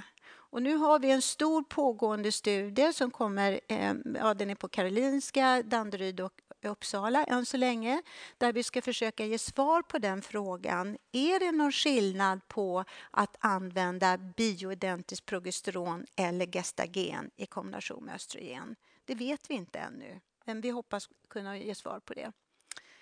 Nämnde jag hormonspiral, för att det som är väldigt vanligt idag, det är ju att man gärna vill kombinera då plåstren med hormonspiral. Och egentligen enda indikationen för att ge det här gulkroppshormonet, det är för att skydda livmodern mot östrogenstimulerad slemhinna. Så därför så tycker vi ju att det är väldigt elegant med den kombinationen. Och så finns det olika behandlingsregimer. Jag hinner inte gå in på det. Men det här med enbart östrogen längst ner, det är bara för kvinnor som inte har livmoder. Och den här övre regimen när man har östrogen hela tiden och så får man gulkroppshormon i sekvenser så här, till exempel 12 dagar varje månad. Det är för kvinnor som är tidigt i klimakteriet och fortfarande kanske har en egen hormonproduktion. Och då får man bästa blödningsmönstret. Medan kontinuerlig kombinerad regim, då balanserar östrogen och gulkroppshormonet varandra så att man kan vara blödningsfri. Och det kan funka för kvinnor som har kommit lite längre i klimakteriet. Dagens evidens då. Vi vet att östrogenbehandlingen ger mycket god symptomlindring. Så patienter brukar ju bli väldigt tacksamma när de har fått den här behandlingen. Men vi vet att just kombinationsbehandlingen ger en liten riskökning för bröstcancer på längre sikt. Och det är därför vi inte ska behandla alla kvinnor livet ut, utan det är en symptombehandling under begränsad period. Däremot har vi faktiskt ingen evidens att säga att östrogen enbart ökar risken för bröstcancer, utan det är kombinationsbehandlingen med gulkroppshormon. Men om behandlingen påbörjas i nära anslutning till menopaus, alltså i 50-årsåldern, då vet vi att den också har positiva hälsoeffekter. Och att den faktiskt minskar risken för... Ursäkta, nu gick det lite snabbt här. Nej men gud. Det var det jag gör, men det är bilder som... Ja, de kom fel ordning här. Ja, men okej, nu kör vi på. I alla fall, vi vet att om man börjar med behandling i nära anslutning till menopaus, då vet vi också att den har positiva hälsoeffekter med minskad risk för fraktur, hjärt-kärlsjukdom och död. Och om man ska prata om det här balansen mellan risker och nytta, då finns det ju evidens för att risk-nytta-förhållandet är positivt om behandlingen initieras i nära anslutning till menopaus. Så därför så har vi en sån här liten praktisk gräns att man helst inte ska nyförskriva efter 60 års ålder. Det är en sån gräns vi har. Avslutningsvis då, så om vi tittar på hur det ser ut i region Stockholm, så visar det här då, det var precis den bilden som jag tror det visade, men jag tror vi kan visa den igen. Det här visar då förskrivning av systemiskt verkande östrogen, alltså mot klimakteriesymptom då, och hur det varierar inom olika områden inom regionen. Och det är klart kopplat till socioekonomi. Ni ser här i toppen så har vi då Lidingö, Östermalm, och här har vi Rinkeby och Skärholmen. Ni ser den här gradienten. Och det intressanta är det är inte bara förskrivning då, utan det är också diagnosen klimakteriesymptom. Så av någon anledning så de som bor i Lidingö har mycket mer större frekvens då, klimakteriesymptom än de som bor här. Sannolikt är det ju inte så, utan man söker inte. Och tillgängligheten när det gäller privata gynekologer ser ju väldigt olika ut inom hela regionen. Så att det här är ju väldigt, väldigt anmärkningsvärt. Den här har kommit fel. Ni måste ha flyttat om den här bilden. Den måste ha skuttat. Jag ber om ursäkt för det. Vi hoppar den. Men jag tänker att det är bra att vi ändå går vidare till de här viktiga... Ja, det tänker jag också. Men i alla fall så, det här tror jag bilden du visade också, som visar så tydligt då på kopplingen mellan vilka som får hormonläkemedel utskrivet och till socioekonomi. Överst så har vi utbildning, va? Så ju mer utbildning, desto mer får man det förskrivet. Likadant när det gäller inkomst, också den här gradienten. Och sen ser vi då vissa länder hur det kan skilja, och lägst när det gäller kvinnor från Afrika. Så det är ju jättetydligt. Och är det här rättvist? Avslutningsvis så skulle jag prata lite grann också om lokala symptom från underlivet. Jag tror... Är det många bilder kvar? Nej, 2 tror jag. Då tar vi dem. Ja, bra. Och de symptomen, det här med torra slemhinnor i underlivet, brukar ju komma i slutet av klimakteriet kan man ju säga då. Men till skillnad från vallningar och svettningar som för de allra flesta ändå försvinner, går över. Det här går inte över. Men å andra sidan då så har vi behandling som är faktiskt helt riskfri och det är lokalt östrogen.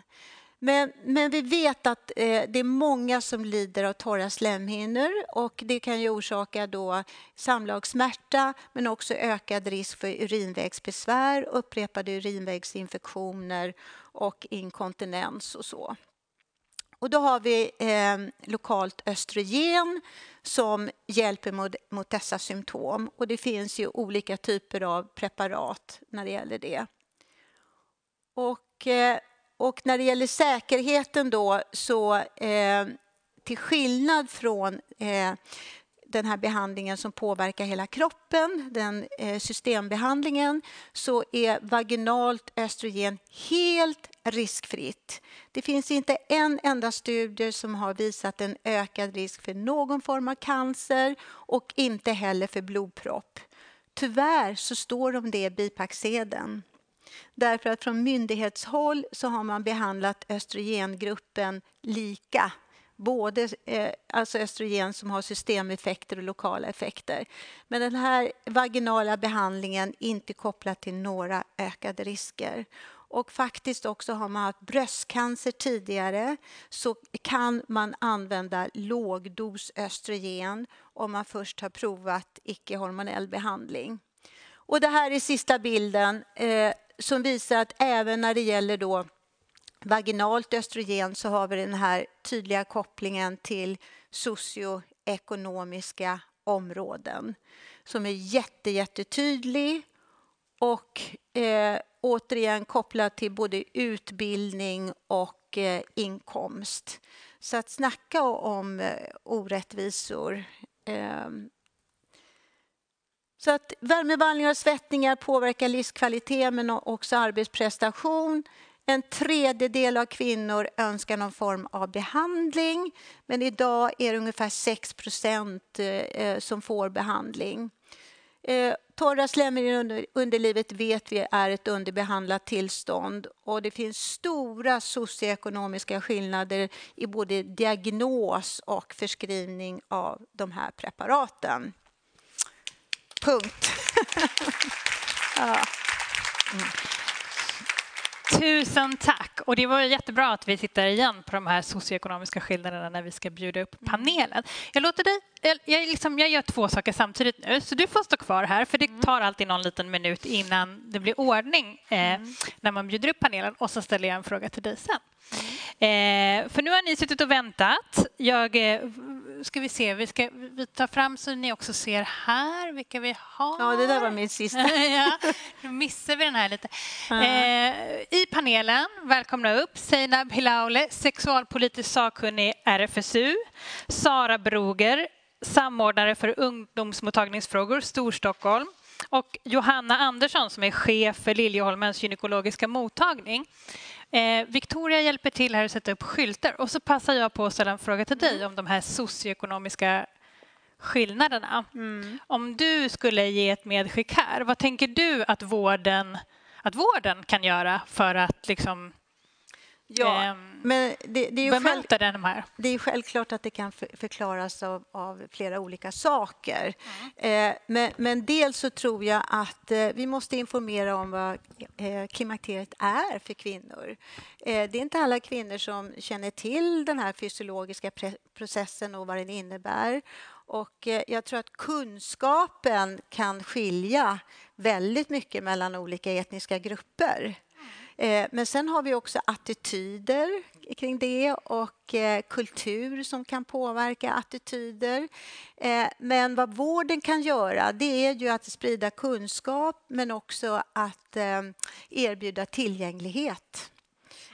Och Stockholm är ju tyvärr extremt segregerat ur alla aspekter skulle jag vilja säga. Och det finns ju knappt öppenvårdsgynekologer i de här områdena med läsförskrivning. Mm. Och det här kommer vi ju bland annat prata mer om med panelen. Och ni andra finns kvar och ni är också med här i publiken, tänker jag. Stort tack! Ska jag sätta mig ner? Gör nu för det. Så ska vi se så att skyltar har hamnat rätt. Det har de. Alla känner sig hemma och välkomna. Ja, vi börjar väl helt enkelt i den änden som vi precis var nu. Att det finns stora skillnader i vård och det finns också stora skillnader i upplevda problem och om vi kvinnor överhuvudtaget får vård. Och en sak som jag tror att ni alla i panelen vet vid det här laget men som kanske inte alla känner till är att det finns en nationell handlingsplan för SRHR, alltså för bredare än menstruation och klimakterier, men det ingår. Den har funnits i ett år och är utarbetad av Folkhälsomyndigheten tillsammans med andra myndigheter. Och den tar ju bland annat upp det här med kunskap, hälsofrämjande, förebyggande och jämlik vård. Jag tänker jag börjar med dig, Seinab Helaoğlu, för RFSU har ju varit med i det här arbetet. Har du lust att säga några ord om handlingsplanen? Nu, hör alla mig. Yes. Gud vad konstigt det känns att sitta här uppe. Ja, exakt. Jag måste komma närmare tror jag. Vi var ju med i själva hearingen i 2 delar med intervjuer och även liksom en grupphearing där civilsamhället också varit med i framtagande av det här handlingsplanen och vi har fått tycka till om flera utkast och så men också ge vår bild av situationen, inte bara politiskt sett men också att vi har en klinik, min kollega Katarina är här från vår klinik och ger det kliniska bilden, liksom, vi möter ju också patienter. På så sätt har vi tyckt till, men samtidigt vill vi också lägga fokus på lust och inte bara ohälsan. Det är liksom RFSUs perspektiv. Sen har vi också tyckt till i vissa delar där vi ser också nytta med att den har kommit till det att vi lyfter också rasism. Det är ju jätteviktigt att de prioriterade grupperna där bland annat personer med migrationserfarenhet står med. Men vi måste också belysa att det finns strukturella hinder i vården som också har att göra med bemötande. Det lyfter också SKRs rapport från 2022 om flickor och kvinnors hälsa genom livet. Att det finns bemötande, idéer eller liksom omotiverade skillnader kan man också kalla ett annat ord och säga rasism.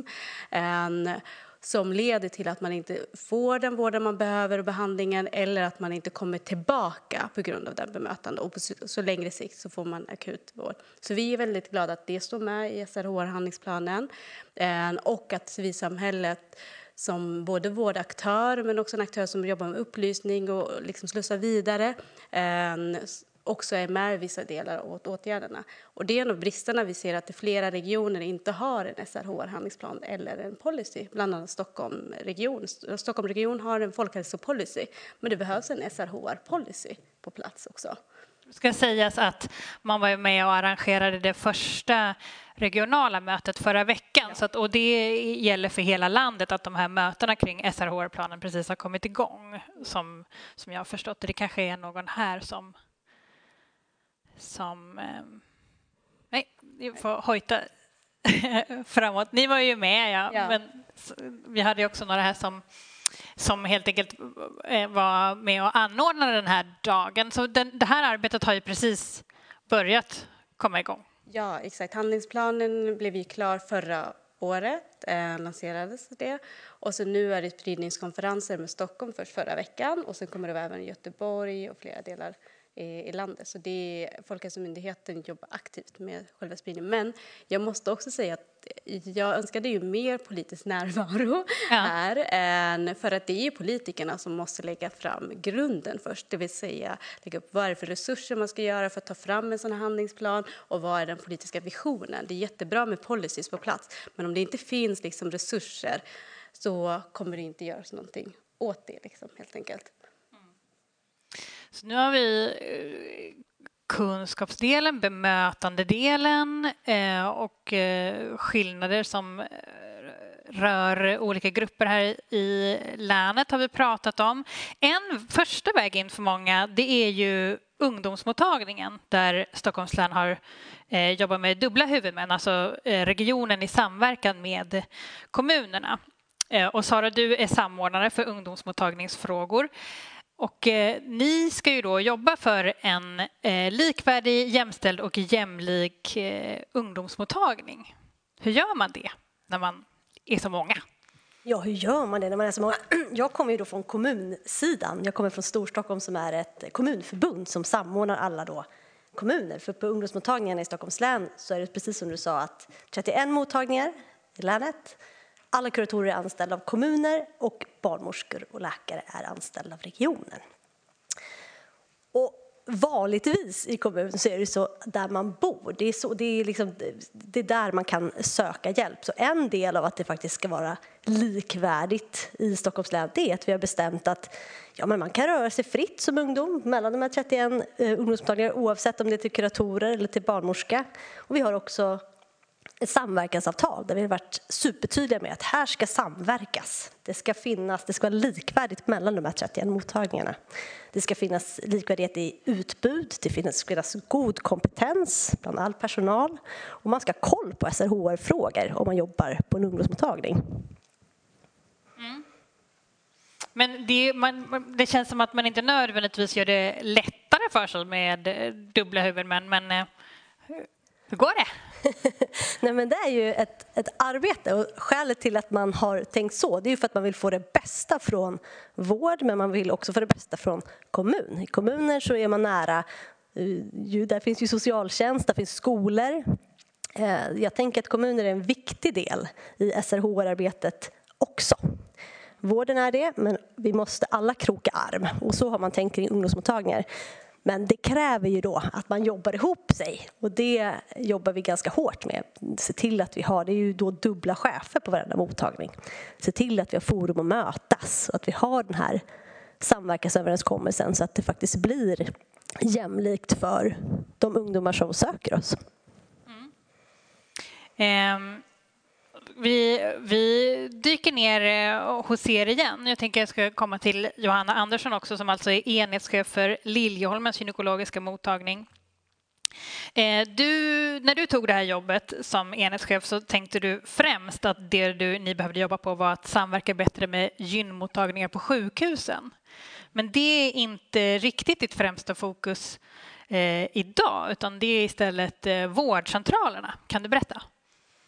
Ja, Liljeholmens gynmottagning är den enda gynmottagning i Stockholm som ägs av regionen. Och den ligger ju också under Liljeholmens universitetsvårdcentral som tampas med en annan vårdcentral och var störst i hela Sverige. Och det har gjort också att jag varit med på, fått en insikt i hur man jobbar på vårdcentraler. Och vi har också hela tiden randande ST-läkare från vårdcentralerna och just klimakteriet har jag varit ute och föreläst en hel del för vårdcentralerna. Så att jag tror att mycket är för jämlik vård, både ungdomar och sen klimakteriet handlar ju om att vi måste ha bättre samverkan med vårdcentralerna. Att primärvården måste lära sig det här mycket bättre. För att som all ungdomsgynekologi, allt som inte en gynekolog egentligen behöver undersöka och titta med ultraljud, det kan man ju ta hand om på vårdcentralen. Och jag tycker att när det gäller ungdomar, då är det viktigt att man suger upp den ungdomen där den söker. Det kan vara, det är oftast på ungdomsmottagningen, men det kan vara på vårdcentralen och på gynmottagning.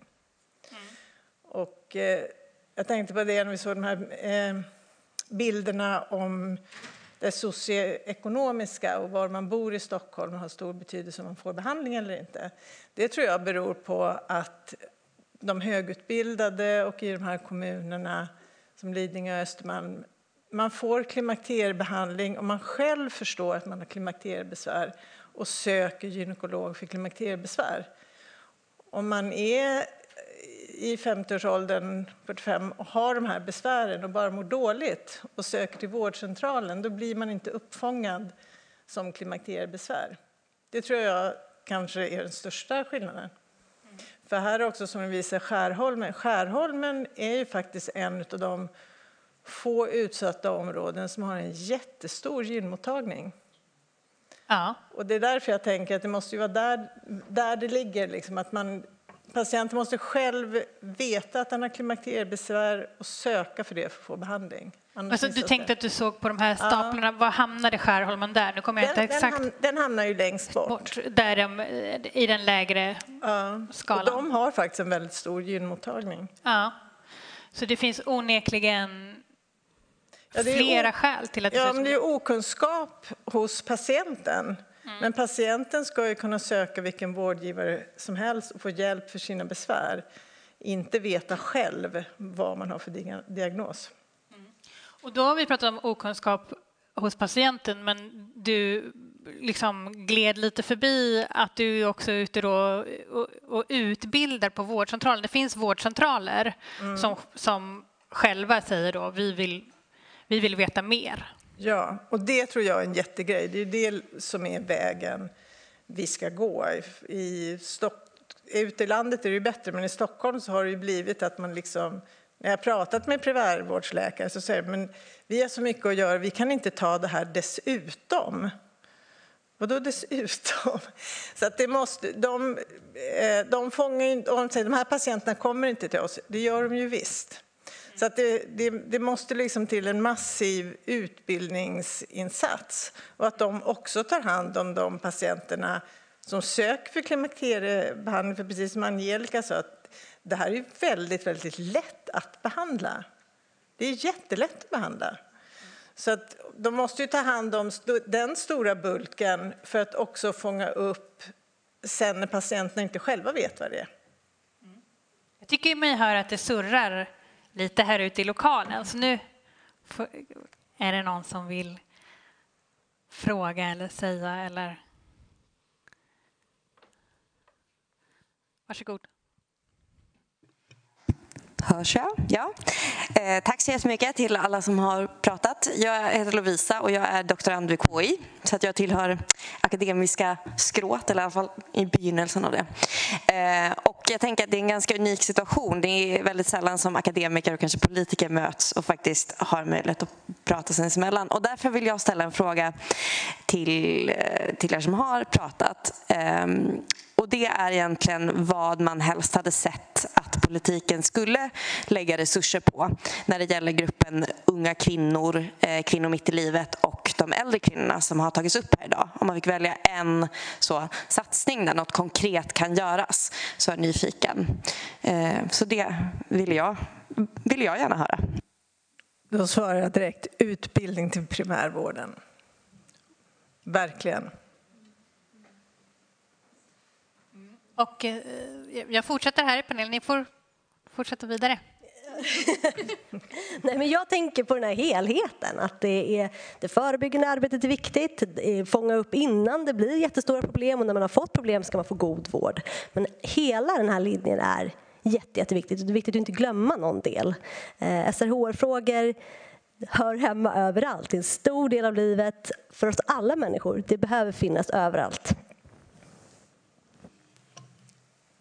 Jag skulle nog säga först, liksom, det finns för att göra helheten så behöver man göra liksom en handlingsplan liksom med åtgärder, inte en sån här politisk visionsdokument som en policyn är just nu.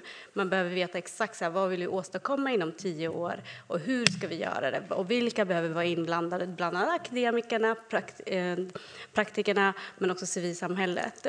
Sen har jag liksom någonting jag själv brinner för är ju som kom fram i en konferens jag var på där man ville säga, det var många som tyckte att men det behövs ett UMO för vuxna. Alltså det är flera gånger jag personligen går in i UMO för mina egna besvär. För jag tycker 1177 inte ger det tillgängliga språket som jag behöver. För jag förstår inte riktigt, det är alldeles ibland för kliniskt. Och då kommer vi in på det här hälsoelektricitet. Lite det du är inne på, liksom att om man har kunskapen, electriciteten att förstå vad det är man läser, och sen vissa frågor, när det kommer till hälsofrågor, så är det alldeles för kliniskt och det är alldeles för personer som jobbar inom vårdpersonalen att förstå. Det blir väldigt svårt, men ett UMO, liksom umo.se, jag vet inte hur många som har varit där inne, som yngre, men också även nu, så går jag in, för det förklarar så himla lätt och tillgängligt på ett bra sätt. Så lite mer, det är resurserna som behövs. Umo.se, det är alltså ungdomsmottagningars, alltså nationell webbsida där man kan få för vuxna, där mer information. Och du vill ha det för vuxna? Ja, för vuxna. Liksom, vad händer efter 23 när jag inte kan besöka ungdomsmottagningen? Det sker ju, jag bara föreläsningarna nu, liksom, det sker jättemånga hormonella förändringar. Eller fertilitetsplan som jag måste göra.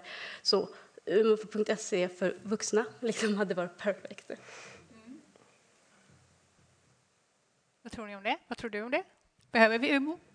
Ja, men det vore jättebra. Alltså, som något informationsställe och chatt och frågor kanske. Barnmorskemottagningarna har ju sett sitt avtal egentligen att de kan ta hand om lite om klimakteriet och så. Men då är reglerna så att det är en sån otroligt liten del av patienter som skulle kunna, som de får ta. Så att då blir det liksom ingenting. Men jag tror också, och det kan man ju inte politiskt kanske, jag vet inte hur man ska styra det, men jag tror att man, när det gäller tonåringar så, man måste ju liksom få bättre kunskap ute i befolkningen också. För att många som vi träffar på en gynmottagning, om de är över 20 eller sådär, med mensproblem nu, då det är många liksom som tror att det är normalt att man ska ha ont. Och många tjejer har ju liksom är borta från skolan 2 dagar i månaden, år ut och år in. Och sen kommer de ut i arbetslivet och då blir det problem med chefen och då kommer de. Och de har ju, precis som någon sa, missat jättemycket utbildning och så, eller bara i symptomen. För alltså, om det är till exempel endometrios blir det ju värre och värre också. Och man ska liksom inte behöva ha det så. Man ska inte behöva ha sån mensvärk som man inte kan gå till skolan. Det finns jättemycket saker man kan göra. Så att det är väl, jag tror också kanske många tjejer säger ja, men jag har mensvärk. Ja, liksom vuxensamhället drar liksom inte upp det heller, utan ja, men så är det. Men det är ingen som vet hur mycket besvär olika har. Nej. Och det är ni som får säga då, hur mycket besvär ska vi ha? Man ska inte ha besvär så att man inte kan gå till skolan. Nej. Nu kikar jag ut här igen om det fanns mer ni surrade kring som ni vill ta upp med panelen. Då hoppar vi lite mellan här, för det blir ju lätt också att vi pratar ganska mycket om behandling, men ni är också uppe och flaggar för att det här är liksom det här är frågor som man ska hantera innan. Alltså SRHR, när man läser definitionen av SRHR av sexuell och reproduktiv hälsa så ska vi må väldigt, väldigt bra. Det är ett tillstånd av fysiskt, känslomässigt, psykiskt och socialt välbefinnande i förhållande till alla aspekter av sexualitet och reproduktion. Alltså inte bara då avsaknad av sjukdom, dysfunktion eller skada. Och det här är väl något som vi pratar ganska ofta om också, att det förebyggande och hälsofrämjande arbetet. Hur det står till med det. Där är väl ungdomsmottagningen en viktig del, tänker jag. Ja, men det är ju någonting som är väldigt tydligt i vår överenskommelse, att det här ska vi jobba med. Vi ska inte bara jobba med när det blir ett besvär eller när det har blivit någonting som behöver liksom behandlas på det sättet. Jag tänker, vi alla går ju runt med sådana frågor så här, men duger jag? Är jag normal? Hur funkar jag i relation till alla andra? Och jag tänker att det är viktigt att dels att unga och vuxna, jag håller med om UMO för vuxna, jättebra. Men det man gör där, det är ju att försöka se till att få till den helheten. Att så här, jo, men det är en del av livet som påverkas av en massa andra delar. Allt är inte besvär, utan många saker är helt enkelt liksom en del av livet som också måste få utrymme och som också är förebyggande. Det är förebyggande till exempel att få veta att man ska inte ha så ont som man svimmar. Det kan vara förebyggande att veta att till exempel jag träffade en ungdom på ungdomsmottagningen som sökte för att hon hade genital smärta. Det hade gått in sig. Jag ska söka om jag har ont. Och vi började med smörjövningar och andra saker som vi tänkte det här kan hjälpa dig. Så visade det sig om jag inte vill ha penetrerande sex med min partner så hotar han med att ta livet av sig. Hon behövde få information om våld till exempel. Och det är sån typ av information vi behöver ge. Vi behöver ge det på skolor, vi behöver ge det på ungdomsmottagningar för att de ska känna till helt enkelt vart de kan söka sig eller också hur det kan kännas när det känns bra. Det är lätt att fokusera på problemen. Jag tror att ett jätteviktigt förebyggande arbete är också att prata om att sex ska få kännas bra. Men upplever ungdomsmottagningen också att det ser väldigt olika ut i olika delar av Stockholm? Ni ger ju samma information då till alla skolungdomar om er existens och så. Men blir det ändå skillnad i vilka som kommer till er, eller? Jo, men det kan det göra. Och det finns ju flera ungdomsmottagare här. Men absolut, min erfarenhet är att det kan verkligen skilja. Dels lite vilka frågor som man har, beroende på vart man bor. Absolut. Men också om man kommer, eller? Ja, där håller vi på att kämpa med 2 huvudmän att få till den här statistiken så den blir bra, så vi får en bra helhetsbild. Men absolut, och det där finns ju också i våran samverkansöverenskommelse att vi ska vara, alltså på tal om det där med jämlik, så behöver man ju då, på ungdomsmottagningen så ska man komma för att man vill, på eget uppdrag. Och då måste man vara jättelätt tillgänglig, jättelätt att nå. Och ungdomsmottagningen måste också vara duktiga på att försöka nå dem som vi kanske tror att vi inte når i dagsläget. Och då finns det en rad grupper som är liksom förtydligade i vår överenskommelse, som till exempel unga med funktionsnedsättning, unga som migrerar till flytt, unga utsatta för rasism, hbtqi-ungdomar med fler. Vill du flika in?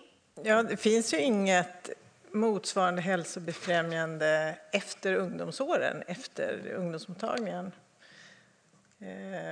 Barnmorskemottagningarna, de tar ju hand om preventivmedelsrådgivning och gravida.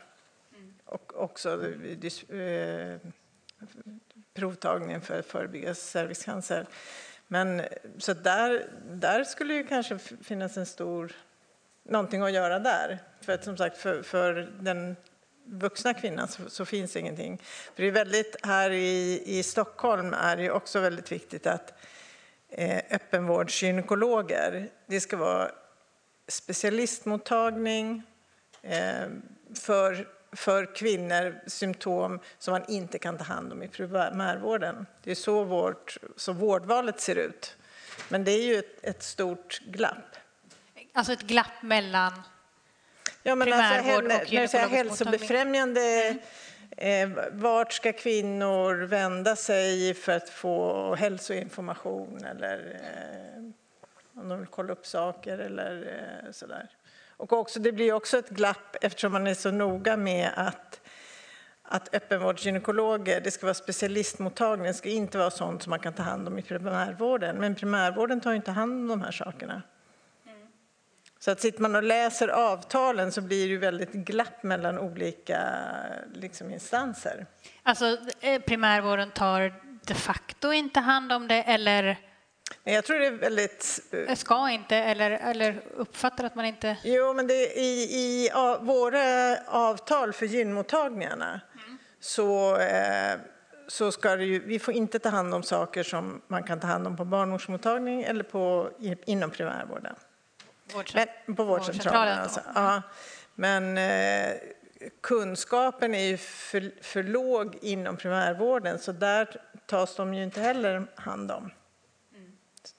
Så att ett UMO för vuxna kanske. UMO för vuxna och för... Varsågod.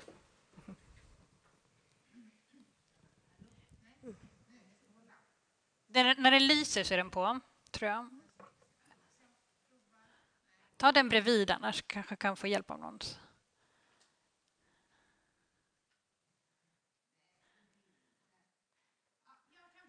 Ja, bra. Det går.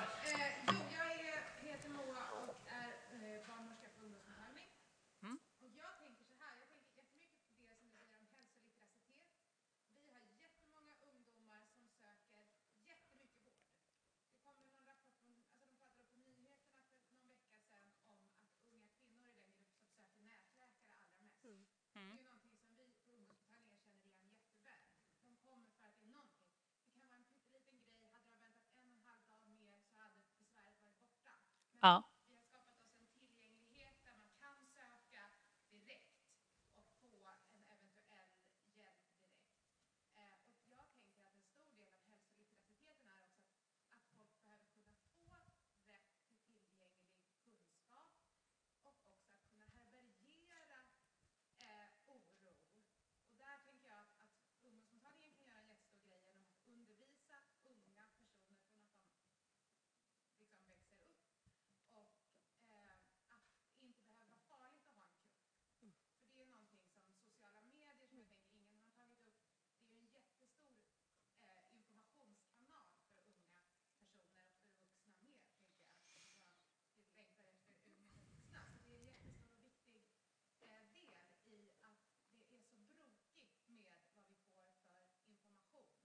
Det är det verkligen. Ja. Och det har jag har noterat det extra mycket inför det här, att man får faktiskt ganska mycket information på temat för alla åldrar, tänker jag. Ja. Och du pratar nästan, nu upprepar jag lite grann för att det inte dyker upp på filmen annars, men alltså det du pratar om är ju nästan det motsatta mot de här som kanske inte söker vård för besvär, utan man söker vård för jättemånga olika små besvär som man kanske inte hade behövt söka för. Och jämlikheten i det handlar ju såklart om att vissa söker väldigt mycket vård. Lidingö, Östermalm kanske, medan då andra söker mycket mindre vård. Och det är frågan om hur man ska kunna göra det här mer balanserat. Och hur man ska nå alla de som... Någon som vill kommentera på det? Ja, alltså även om... jag vet, sociala medier kan vara bra, eller kan vara väldigt dåligt som du lyfter också. Men det kan också vara bra. Det finns ju så här influencers som ibland lyfter väldigt bra, så här, läkare som informerar på ett bra sätt och vidare, och så finns det den nackdelen där. Men vi som är uppväxta innan sociala medier, så fanns det också tidningar kring kopplat till ideal. Det är du inne på lite grann. Att det finns vissa ideal som unga får massa ångest för, mår dåligt över, och sen kontaktar vården på olika sätt. Och där handlar det om vilka resurser man har haft och bär med sig, vilka kunskaper och vilka krav man kan ställa. Alltså återigen det här rättighetsdelen som jag tycker oftast glöms bort i de här typ av forum, är liksom, när det kommer till SRHR, är ett sista R-et, rättighetsperspektivet, helt glömt bort. Så man fokuserar bara på hälsan och ohälsan. Vi måste också tänka att vissa bär med sig att jag har rätt att kontakta vården. Det kommer från föräldrar man har sett som säger jag har rätt, och hela den här kundtänket som det har blivit av privatiseringen av vården. Jag är kunden så jag har rätt och jag kan kräva det här. Och det kan man ju se i vissa områden, och andra områden så ser man ju inte det, att vissa kontakter. Men jag tycker framförallt att man inte ska försöka lägga så mycket på individerna. Helt enkelt när det kommer till rättigheter. Man ska möta individerna de är. Jag vet att ungdomsmottagningar når ju väldigt många unga tjejer framförallt. Svårt att nå ut till unga killar. Istället för att hur ska vi anpassa vår information, så kanske möt killarna där de är. Vilka arenor är de? Om de är i idrotten eller gaming eller fritidsgårdarna, då hade det varit fantastiskt om det fanns personal för ungdomsmottagningarna på vissa kvällar som är där, som de kan kontakta eller prata med. Sådana typer av initiativ behövs också, än att nu ska Region Stockholm vara mer i TikTok eller nu ska vi gå ut med informationsblad. Sen kan jag också tycka ett annat initiativ som jag uppskattade väldigt mycket när samtyckeslagen kom, det var att unga fick, när de var ungefär 15, nu är det bara anekdotiskt, att min lillebror i Gävle fick hem ett brev då, vad betyder samtyckeslagen? Och vad betyder det här med normer? Det var från JämY, Jämställdhetsmyndigheten, som skickade ut det till alla unga som fyllde 15 det året. Fantastiskt. Typ något sånt borde också skickas ut kopplat till vad är det som händer med din kropp när du fyller en viss ålder, liksom i tonåren. Eller när du är post 25, så här, okej, du kanske vill dags att skaffa barn. Börja planera fertiliteten. Liksom, hur vill du bli gravid? När vill du bli gravid? Typ sådana typer av informationsblad bör skickas ut generellt. För Mer postala utskick. Ja. Jag tycker ändå det var härligt att vi liksom får... Men det känns ju annorlunda, olika att få ett brev från Jämställdhetsmyndigheten än ett inlogg på TikTok. Men vänta lite, ja exakt, men också typ när du flyttar till en ny region, vad är det första som händer? Jo, kommunen erbjuder, du kan få en sån här rabatt för att handla på den här gallerian och allt möjligt, tandvården. Varför får vi inte typ en sån här hälsopaket när du flyttar? Ja. Du ville säga något tidigare, Kyraki, varsågod. Lyser det inte?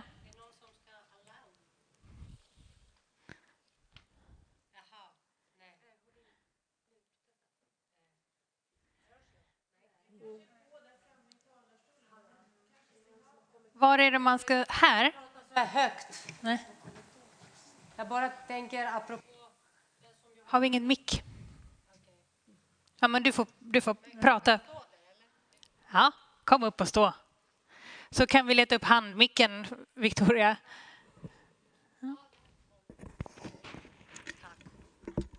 Ja, hörs jag nu? Ja.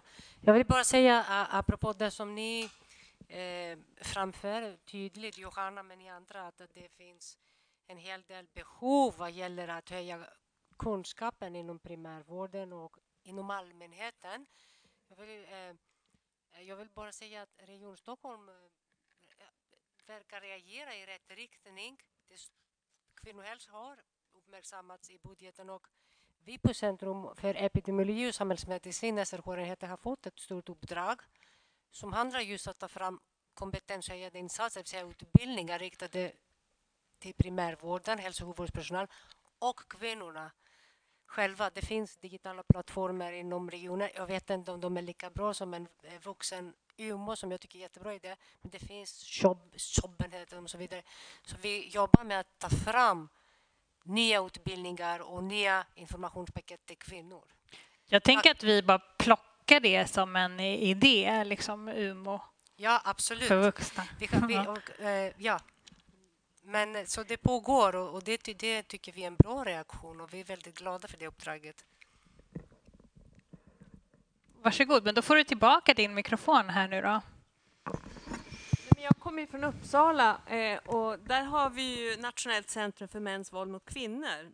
Och de har ju faktiskt gjort något som har varit otroligt framgångsrikt och det är ju de här hjälplinjerna de har startat. De har ju numera 4 hjälplinjer som man kan ringa och de här används av människor i hela landet och de är väl kända och kanske en hjälplinje för kvinnor som har kvinnoproblem.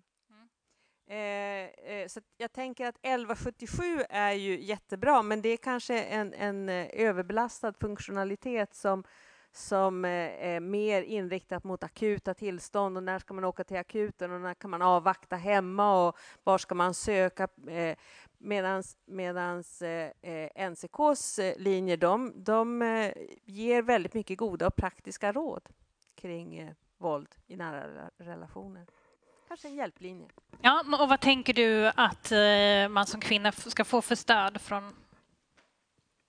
Det tänker jag Johanna vet. Ja. Vad ska vi få för stöd? Ja, men där kan man ju fråga om klimakteriebesvär eller olika saker man har i livet. Jag har också tänkt på en hjälptelefon för vårdcentralsläkarna.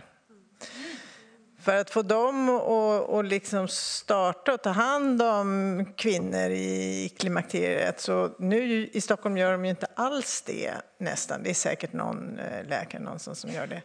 Och då då skulle man ha det tillsammans med gynmottagning. Så att man har en telefon där allmänläkarna kan ringa och liksom diskutera olika behandlingar och ska jag sätta in det här eller inte. Det tror jag skulle vara en bra väg framåt.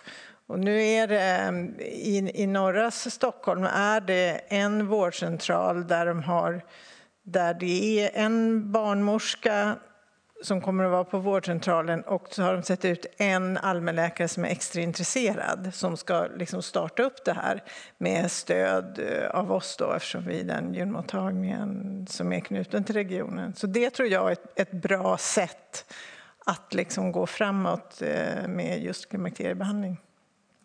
Ska jag se, är det någon här som allmänläkare på vårdcentral eller verksamhetschef? Jag vet att vi hade några anmälda, men det... Nej.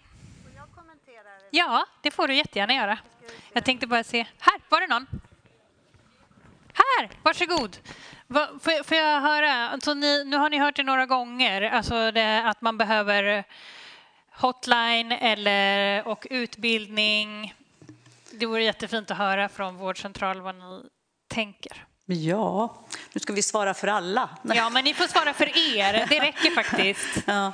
Ja. Nej, men vi kommer från Tensta och Rinkeby vårdcentral här. Och självklart så skulle vi behöva definitivt mer kanske utbildning och kunskap. Men jag kan också säga så här, i och med att vi har haft så undanträngd vård så har vi fokuserat på mycket annat också. Men det som jag skulle liksom, eftersom jag jobbar också i det hälsofrämjande arbetet, jag och Havise här också, så har ju mycket av det som vi, i mycket som allt annat, utöver det här så behöver man jobba i det hälsofrämjande. Dels kring det här med förebyggande arbetet, lite grann nå ut i civilsamhället, kunskap och upplysning är absolut en jätteviktig del. Lära den kulturella delen i området för att kunna liksom vägleda in. De som söker till oss är väldigt få. Det är klart att vi kan behöva mer kunskap att fråga rätta frågor. Men också lite grann handlar det mest om kunskapen och den tidsbristen som finns i primärvården så att man inte når varandra på samma sätt. Och den känns ju som att då kan ju tala för alla, för det hör man ju nästan överallt ifrån att det är ganska mycket tidsbrist för många. Ja. Sen skulle jag vilja säga så här att när de söker så är det ofta så här, det kanske är mannen som söker för kvinnan eller det är mamman som söker för barnet och oftast vet de inte vad ungdomsmottagningen är till exempel i vårt område så vi ska triagera dit eller vad barnmorskemottagningen gör och då ska vi triagera dit så att vi blir liksom upplysning också i vår egen roll också.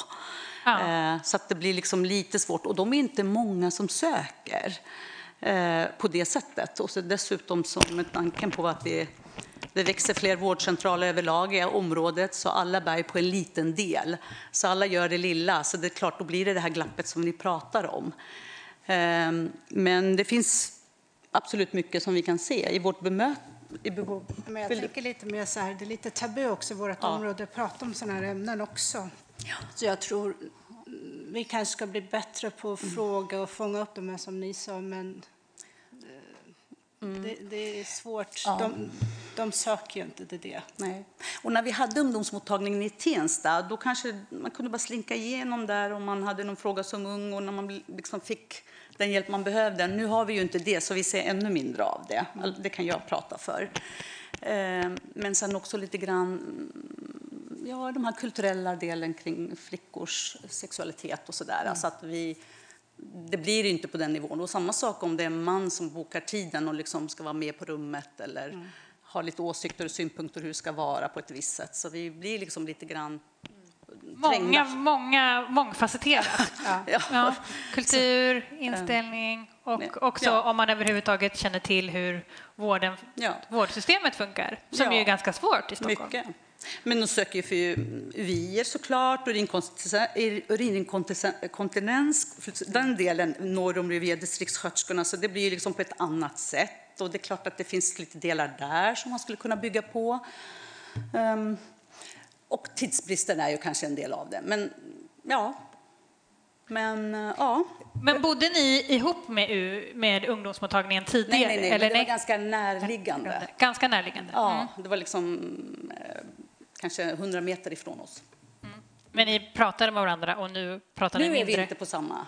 Nu försöker vi nå ut med en kontakt till, då finns de i Kista väl.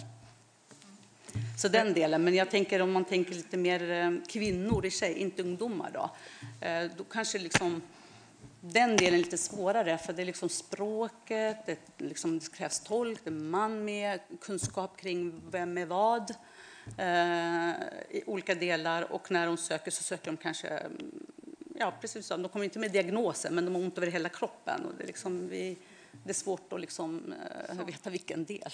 Ja.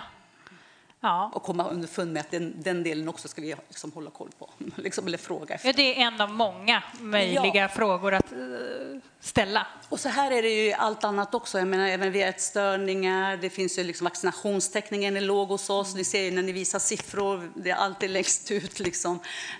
Och samsjuklighet. De har många kroniska sjukdomar när de söker. De söker ju inte för en åkomma utan de söker för många åkommor på ett och samma besök. Ja. Det blir långa möten. Kan man ha det? Långa möten, men och det är klart att den här delen kanske blir undanträngd. Ja. Jag hade ju en kommentar tidigare. Ja, varsågod. Ja, tillbaka till det här när det handlar om utbildning inom vården, så har vi inom regionala programområdet tagit fram ett förslag till vårdprogram när det gäller klimakteriet. Och vårt förslag är ju att öppenvårdsgynekologer, primärvård och mödravård ska samverka i detta. Och det kan man ju lägga upp på olika sätt, men jag tror att det är mycket att vinna på det här utbytet. Och man samverkar inom vissa områden, och det skulle man kunna göra även när det gäller klimakterievård. För att det viktigaste är ju information, och det har vi redan pratat om, att patienter behöver förstå vad det handlar om, och inom vården också. Så att alla behöver ju inte hormonbehandling. Klimakteriet är inte bara hormonbehandling, utan det är information vad det är för någonting, vad kan man förvänta sig. Och jag tror ju att man kan göra jättemycket inom primärvård, men också barnmorskor kan göra mycket. Så man behöver samverka och liksom att man stöttar varandra i detta. Och där börjar det liksom låta som ord för att runda av den här panelen. Och jag tänker att det är det vi är på väg att göra nu. Men ni kan få lov att panelen, om ni har väldigt, väldigt kort. Vad tar du med dig härifrån, Sara? Jobbar på ett kommunförbund. Samverkan tänker jag är väldigt viktigt. Men jag tänker också utifrån det du sa att det är ju superviktigt. Vi möter lite olika. Vi behöver jobba ihop för att det ska bli så bra som möjligt. Fina. Jag tar med mig frågan om tidsbristen väldigt mycket. För att jag vet att så här, när vi pratar om tillgängligheten så fokuserar vi för mycket på språk, vad för typ av språk det ska vara eller liksom innehåll. Men vi fokuserar inte på hur lång tid det tar för någon att kunna ta upp sådana här känsliga frågor som SRHR är. Alltså, det är inte bara liksom kulturellt, alltså det är även i svensk kultur bara veta okej, nu är jag jättevarmare, värmefallningen, vad beror det på? Eller nu luktar det konstigt, liksom trosorna, vad är det? Hur vågar man ta upp det då med först ett telefonsamtal, sen ska jag ta upp det igen med en sköterska, sen igen med en läkare, alltså hela tiden tills man får det rätt stöd och behandling. Och att man skäms otroligt mycket. Jag hoppas att, det sista jag vill säga också är att ni som jobbar inom vården här tar med er att inte så mycket att patienterna ska ha så mycket kunskap som möjligt, för då går det över till andra sidan att man tycker nej, men den här personen har bara ångest, hälsoångest. Fokusera mer liksom, hur är det för er själva att besöka en läkare som person och inte den tjänst ni har. Att det är en jättestora trösklar inom de här frågorna framför allt. Och då kan man inte ha 20 minuter eller 10 minuters samtal bara, utan man kanske behöver längre. Och det säger rapporterna också, att ta med er det. Tid. Ja, Johanna. Ja, nej, men det är det här med samverkan som jag tror är vägen fram. Och det verkar vi vara många som tycker. Så att det är väl det viktiga. Stort tack. Och innan då jag släpper iväg och tackar alla medverkande här så vill jag säga att nästa öppna föreläsning i den här serien, den kommer att hållas 31 mars nästa år. Och då är det någonstans på KI. Vi vet inte exakt. Det kommer vara tema barns hälsa. Och det är professor Sulfi Butte som kommer. Och där ute som sagt finns det rapporter och det finns också QR-koder där man kan ladda ner rapporter och det finns medarbetare på våran SRHR-enhet att prata lite med. Stort tack till alla medverkande idag.